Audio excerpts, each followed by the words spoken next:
I shouldn't have opened the door in just my thin sleeve shirt, but I didn't know it would be him standing there, suitcase in hand, with that smirk that made my stomach flip in the worst way.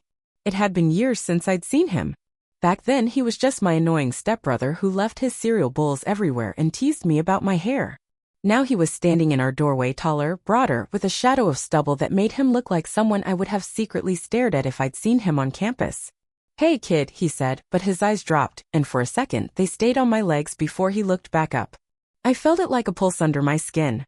Mom called from the kitchen that he'd be staying with us for a while. I didn't even know he was coming, that he'd finished his internship early, that he didn't have anywhere else to go. I stood there, trying to hide the way my breath was catching in my throat, trying to remember that he was my stepbrother. That night, I lay in bed with the door cracked open, hearing him in the hallway, moving around like he was searching for something. The house felt different with him there, like every step he took made the air thicker. I tried to read, but my eyes kept flicking to the door. And then I heard him knock. "Can I come in?" His voice was lower than I remembered, soft in the dark. I pulled the blanket up to my chest. I shouldn't have said yes, but the word slipped out of me before I could stop it. "Yeah," I whispered. He pushed the door open, and the light from the hallway framed him, making him look like a stranger and someone I'd always known, all at once. I smelled his cologne, something clean with a hint of something I couldn't place, and it made me want to close my eyes and just breathe it in. He didn't sit down, just stood there looking at me, and I couldn't look away. "I couldn't sleep," he said, running a hand through his hair, that same stupid hair he used to flick water at me with in the pool, but now it made me want to reach out, touch it, feel if it was as soft as it looked. I swallowed, my throat tight. "Me neither." He leaned against the doorframe, and for a moment it was like there was no sound in the house except for the quiet rise and fall of our breathing. That was the moment it all started, though I didn't know it yet, the moment the line between us started to blur, and I realized the person I should never want was the only person I couldn't say no to. The next morning I tried to pretend it was normal. He was in the kitchen, leaning against the counter in sweatpants and a plain white t-shirt, scrolling through his phone while Mom made coffee. The way he looked up and grinned when he saw me made my heart stutter, and I almost dropped my glass. "Sleep okay?" he asked, like it was a normal question, like he hadn't stood in my doorway last night with that unreadable look in his eyes. "Yeah," I lied, pulling my sleeves over my hands. I could still feel the way the air had shifted when he leaned in to say goodnight before closing my door, how I had to bite my lip to keep from calling him back. Mom was going on about her work trip next week, how she'd be gone for 3 days, and I felt my stomach twist when I realized it would just be the two of us in the house. He glanced at me, and I could tell he was thinking the same thing, though neither of us said a word. That afternoon, I heard him laughing on the phone in the living room, and I peeked around the corner just to watch him. The way he threw his head back when he laughed, the way his jaw tightened when he was listening. It made me feel things I shouldn't feel, things that made me press my palm against my chest to slow my breathing.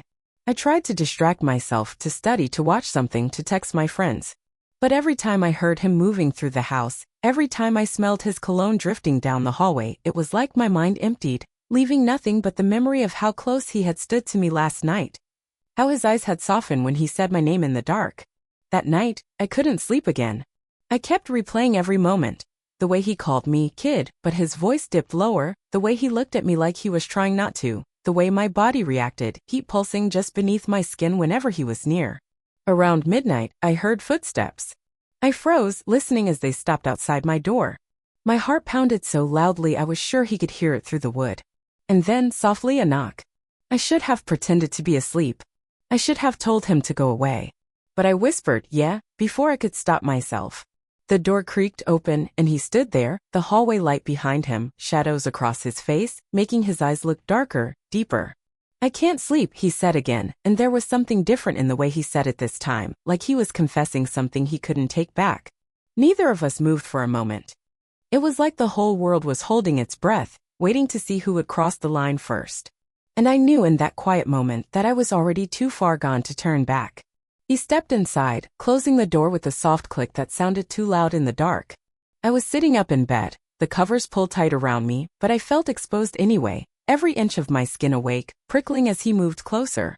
The air felt different with him in the room, heavier, like even breathing too loud would break something between us. I just needed. I don't know. He ran a hand through his hair, messing it up, looking like a boy and a man all at once. His eyes flicked to me, then away, and I saw the way his throat moved when he swallowed. "You can sit," I said, my voice so quiet I wasn't sure he heard me, but he did. He sat on the edge of my bed, and the mattress dipped, pulling me a little closer to him. I could feel the warmth of him, the scent of his cologne mixed with soap, something that made me dizzy in a way I couldn't explain. "I shouldn't be in here," he said, but he didn't move to leave. "I know," I whispered. We were both quiet for a moment, the kind of quiet that wasn't empty but thick, filled with things neither of us knew how to say. My eyes kept dropping to his hands, the way his fingers curled and uncurled like he was trying to decide what to do. "Do you ever feel like," he started, then stopped, letting out a slow breath. "Like you're not supposed to want something, but you can't help it?" His words hit something deep inside me, something I had been trying to bury since the moment I saw him at the door. I nodded, and for a moment, neither of us breathed. He looked at me then, really looked, and it was like everything else in the world faded, leaving just the soft glow of my lamp and the sound of rain tapping softly against the window. His eyes dropped to my lips, and I felt a wave of heat rush through me, so strong I had to grip the edge of my blanket to steady myself. My body felt tight, like every nerve was pulling me toward him even as my mind screamed that this was wrong. But I didn't move away. His hand lifted, slow, hesitant, and I could see how hard he was trying to stop himself, how every inch was a battle. His fingers brushed a strand of hair away from my face, and it was the softest touch I'd ever felt, but it sent a shiver racing down my spine. I let out a breath I didn't realize I was holding, and he heard it, his eyes flicking up to mine. There was something there, something raw and hungry, but also scared, like he was terrified of what we were about to do. "I don't want to mess this up," he whispered, so quietly I almost didn't hear it. My heart was pounding, my skin buzzing with the nearness of him. I wanted to tell him to leave, to run, to do anything but sit here and look at me like I was something he couldn't stop thinking about. But instead, I whispered back, "Me neither." And in that moment, with the rain falling outside and his breath mixing with mine in the dark, the last bit of distance between us didn't feel like something we could keep forever. His fingers were still near my face, hovering, like he was waiting for permission he knew he shouldn't ask for. I felt the warmth of his hand, the way it made the tiny hairs on my skin stand up, and for a moment, I closed my eyes, just letting myself feel it. When I opened them, he was watching me with a softness that made my chest ache, like he was seeing me for the first time, and it terrified him. "We can't," he whispered, but his hand was still there, and I leaned into it before I could stop myself, pressing my cheek against his palm, feeling the roughness of his skin, the way his breath caught when I touched him. I know I breathed, but neither of us moved. Outside, the rain kept falling, tapping softly against the glass, a quiet rhythm that seemed to match the pounding of my heart. I felt every second stretch between us, pulling tighter, tighter, until it felt like I would break if he didn't touch me again. He shifted closer, the bed creaking under his weight, and the space between us felt like the thinnest line, ready to snap. I could see the way his jaw tightened, the way his eyes dropped to my lips again before he quickly looked away. "Don't look at me like that," he said, his voice low, rough, like it hurt to say the words. "Like what?" I whispered. "Like you want me to stay." I swallowed hard because I did want him to stay, and we both knew it. His thumb brushed across my cheek, slow, like he was memorizing the shape of me. I felt a shiver run through me, down to my toes, and I gripped the blanket tighter, trying to steady myself. "Tell me to go," he said, and there was something breaking in his voice, something that made me want to reach out and pull him closer. But I couldn't. I just looked at him, breathing, shaking, every part of me alive with the heat rolling off him. "Please," he whispered, his forehead dropping to mine, our breaths mixing warm and shallow. I closed my eyes, feeling the way his skin felt against mine, the way his breath hitched when I didn't pull away. My heart was racing so fast it hurt, and I could feel his two pounding against me, echoing mine. "Don't go," I whispered so softly it was almost just breath. His hands moved to my shoulders, gentle but firm, and I felt the heat of his touch through the thin fabric of my shirt, sending sparks along my skin, making me gasp. His lips hovered so close to mine that I could feel the warmth of them, and for a moment we didn't move, just breathing each other in, the tension pulling tighter, tighter, until it was almost painful. And then in the soft glow of the lamp, with the rain outside and the world holding its breath, I felt him let go of whatever was holding him back. He kissed me. It wasn't rushed. It wasn't desperate. It was slow, almost careful, like he was terrified of what it meant, but he couldn't stop. His lips were soft, warm, and the moment they touched mine, a wave of heat rushed through me so strong I let out a soft, broken sound into the space between us. His hand moved to the back of my neck, pulling me closer, deepening the kiss, and I felt every part of me melting, trembling, like the last pieces of who we were before this moment were slipping away.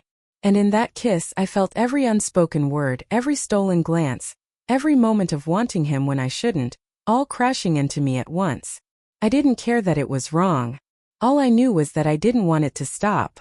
His lips tasted like rain and heat, like something I knew I shouldn't want but couldn't help craving. The kiss deepened slowly, breathlessly, and I felt my hands move without thinking, sliding up to his shoulders, clutching at the soft fabric of his t-shirt like it was the only thing keeping me anchored. He pulled back for a moment, just enough to look at me, his eyes dark, searching, and I could see how much he was fighting it, how much he wanted to be strong enough to leave. But he wasn't. Neither of us were. "Are you sure?" he whispered, his forehead resting against mine, his breath shaking. I nodded, but it wasn't just a nod. It was the way I leaned into him, the way my lips brushed his again, softly, asking for more, needing it, even if it was wrong.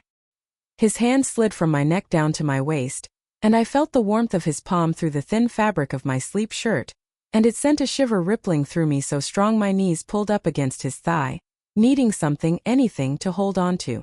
The rain was louder now, drumming against the window, and it felt like we were the only two people in the world, wrapped in that soft, desperate moment. His other hand lifted, brushing his thumb across my lower lip, and the way he looked at me then made my chest tighten, like he was memorizing me, terrified of what he was doing but unable to stop. "You don't know what you're doing to me," he said, his voice so low it felt like a vibration in the small space between us. "Then don't stop," I whispered, and I saw the last bit of hesitation leave his eyes.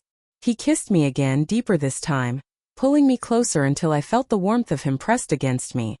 Every inch of my body lighting up, alive, trembling. My hand slid up into his hair, pulling him closer, and he let out a soft, strangled sound that made my heart skip. His lips moved to my jaw, slow, leaving warmth in their wake, and I tilted my head without thinking, giving him space, my breath catching as I felt his lips at the curve of my neck, soft, lingering, like he was afraid to let go. "God, you're—" he whispered against my skin, but he didn't finish, like the words were too much, too dangerous. I could feel every beat of my heart in the tips of my fingers, in the place where his hand gripped my waist, in the place where his breath warmed my skin. I could barely think, every part of me focused on him, on the way it felt to be this close, to let go of everything I was supposed to be and just feel him. When he pulled back, his eyes met mine and I saw it, the fear, the hunger, the way he was holding himself back, shaking slightly, like he was on the edge of something he couldn't come back from. "We have to stop," he whispered, but his thumb brushed across my cheek again, soft, trembling. "I know," I said, but my body was pressed against his and neither of us moved. For a long moment we just stayed like that, breathing each other in, hearts pounding, the rain falling like a heartbeat outside the window. And in that moment I knew that nothing between us would ever be the same again. The silence between us felt alive, like it was breathing, like it was pulling us closer even as we tried to stay still. His hand was still on my waist, warm and steady, and I could feel the way his thumb moved in small circles, almost absent, like he didn't even realize he was doing it. But every tiny movement sent a shiver down my spine, every brush of his skin against mine making my breath catch in my throat. His eyes searched mine, dark and uncertain, and I could see how hard he was fighting himself, see the war in the tightness of his jaw, the way his chest rose and fell faster than normal. I wanted to tell him we could stop, that it was okay, that we could pretend none of this ever happened. But I didn't want it to stop. "Please," I whispered, and I didn't even know what I was asking for, but he seemed to understand. His hand lifted, brushing hair away from my face, tucking it softly behind my ear, and the way he looked at me in that moment made my chest ache, like he was seeing every part of me I'd tried to hide.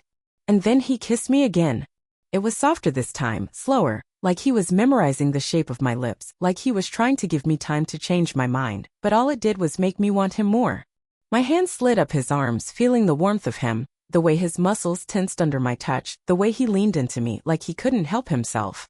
I felt the bed shift as he moved closer, pressing me back against the pillows, and my breath caught when his weight settled above me, careful, hesitant, but there, real and warm, making every nerve in my body come alive.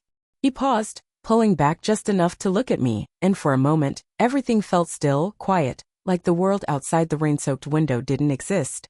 "Are you okay?" he asked, his voice soft, breaking. I nodded, unable to speak, because if I did, I was afraid the moment would shatter. His forehead dropped to mine, and I felt his breath on my lips, warm and shaking.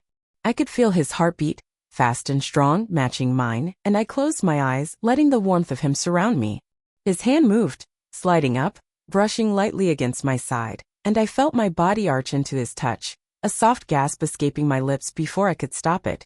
His breath hitched, and I felt his hand pause, shaking slightly, before continuing, slow, careful, like he was afraid of breaking me. Every place he touched felt like fire, soft and warm, leaving a trail of heat that made my skin tingle, made my chest tighten with something I couldn't name. His lips found mine again, deeper this time, and I kissed him back, letting my hand slide into his hair, pulling him closer, needing him closer. I felt the way he trembled against me, the way his breath caught, the way he whispered my name against my lips like it was something sacred. And in that moment, nothing else mattered. Not the rain, not the world outside, not the rules we were breaking. Just the way he felt, the way he smelled, the way he touched me like I was something he'd been searching for, something he couldn't let go of even if he tried. And the way I let him. I don't know how long we stayed like that, breathing each other in, lost in the quiet rhythm of rain against the window and the soft creak of the bed as we shifted closer. His hand moved to my face, his thumb brushing across my cheek, slow, almost trembling, and I leaned into it, letting my eyes flutter closed as his lips found mine again, softer now, like he was trying to memorize every part of me in case this was the last time. I felt the warmth of him, the weight of him above me, the way our breaths tangled, the way the world outside seemed to disappear. My heart was pounding so hard it almost hurt, but in that moment I didn't care. His forehead rested against mine as we broke the kiss, both of us breathing hard, like we'd been running towards something we didn't even understand. I shouldn't, he whispered, his voice cracking as his hand moved to the side of my neck, his thumb brushing against the rapid beat of my pulse. I know I breathed, but my hands were still in his hair, pulling him closer, because even as the guilt pressed into me, there was something deeper, stronger, pulling me toward him, something I couldn't fight. His eyes met mine, and for a moment, everything was still. It was in that moment I realized it wasn't just the heat, the wanting, the way his touch made me shiver. It was the way he looked at me like I was the only person in the room, the way he said my name like it meant something, the way he made me feel seen, really seen in a way no one else ever had. And I think he saw it too. His lips brushed against my forehead, soft, lingering, and I felt something tighten in my chest, something that made me want to cry and laugh at the same time. I don't want to hurt you, he whispered, so softly it felt like a promise. You won't, I whispered back, and for a moment I let myself believe it. He pulled me against him, letting my head rest against his chest, and I felt the steady beat of his heart beneath my ear. His hand stroked my hair, slow, comforting, even as I felt the trembling in his fingers. We stayed like that, tangled in the soft glow of the lamp, the rain falling outside, wrapped in a moment we both knew we couldn't keep forever. But in that moment I didn't care. Because he was here. And for the first time in a long time I felt like I was exactly where I was meant to be.